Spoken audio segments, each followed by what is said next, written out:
The following is a walkthrough of the HMIS workflow for Joint Transitional Housing (TH) and Rapid Rehousing (RRH) projects. This workflow will have 7 steps. 1. Receive CE referral. 2. Contact client and obtain ROI. 3. Always enroll the client in RRH and complete the entry assessment. 4. If and when the client has moved into the TH facility, enroll the client in TH and complete the entry assessment. 5. If and when the client has moved into a unit under RRH, enter a housing move-in date in the RRH project. 6. Once the client is housed in RRH, exit them from the TH project. 7. Exit from RRH once the program has stopped providing services to the client. Step 1. Receive CE referral. All joint TH RRH participants will be referred from coordinated entry.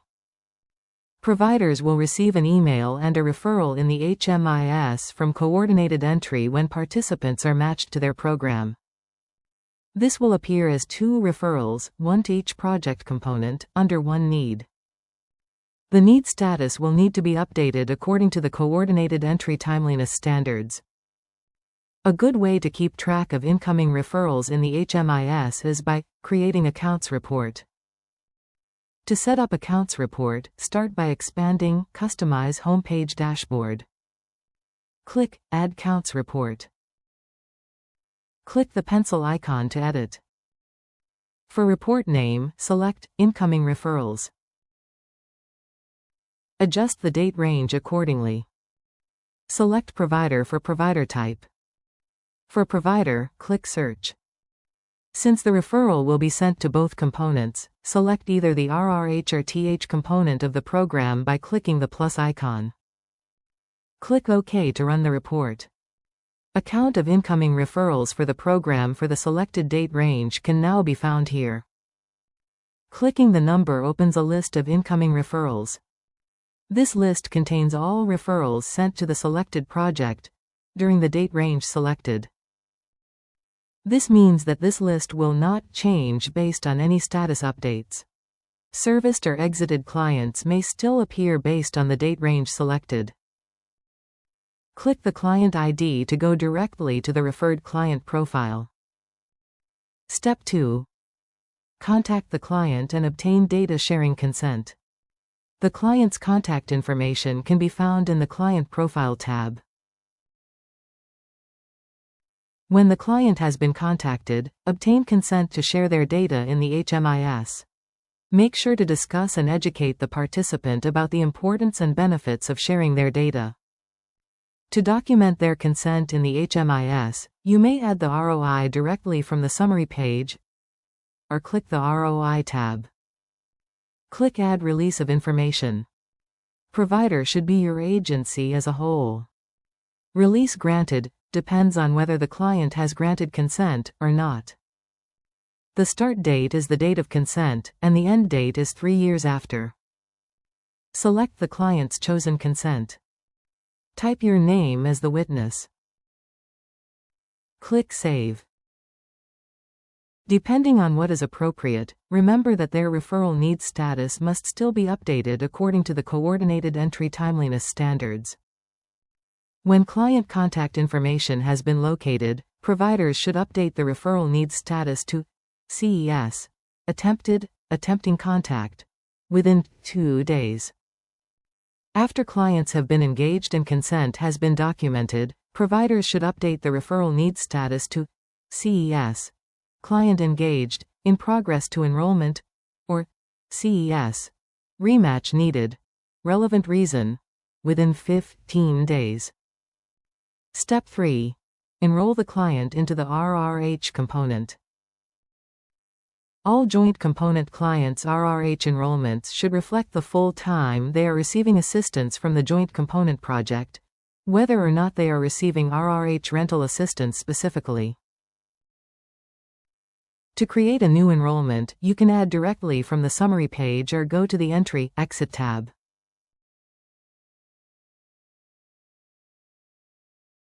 Select household members if needed. Search and then select the RRH component for the provider. Type is HUD.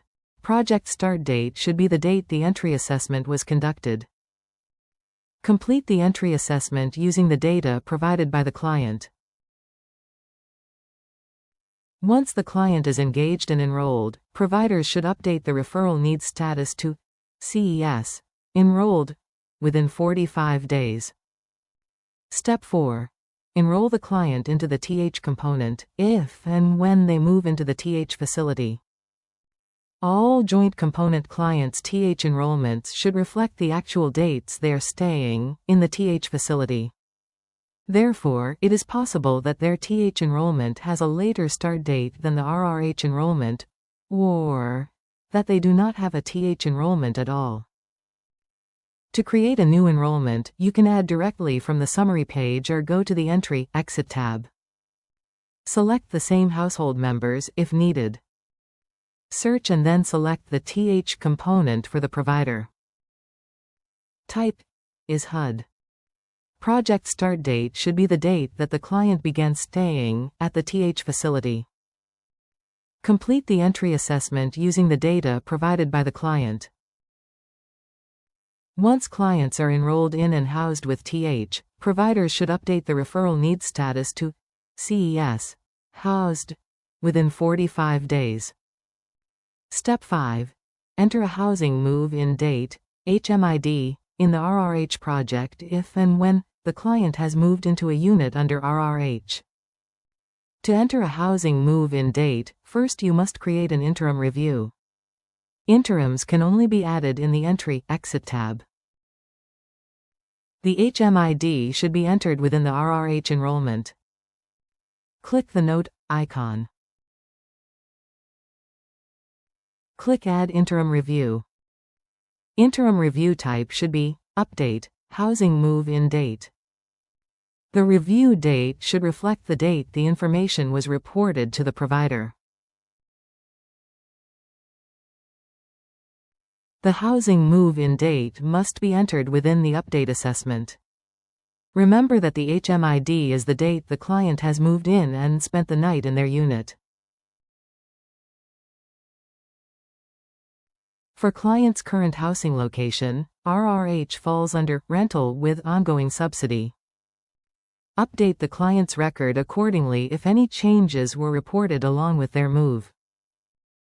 If, at this point, the client have not moved into TH facility and now have moved into a unit under the RRH component, providers should update the referral needs status to CES housed within 45 days. Step 6. Once the client is housed in RRH, exit them from the TH component. To create an exit, you can add directly from the summary page or go to the Entry Exit tab. Exit date should be the housing move-in date entered under the RRH component. Select an appropriate reason for leaving. Destination should be Rental with Ongoing Subsidy. Rental subsidy should be RRH or equivalent subsidy. Update the client's record accordingly if any changes were reported. Step 7. When the client is no longer receiving rental assistance, exit them from the RRH component. To create an exit, you can add directly from the summary page or go to the Entry Exit tab.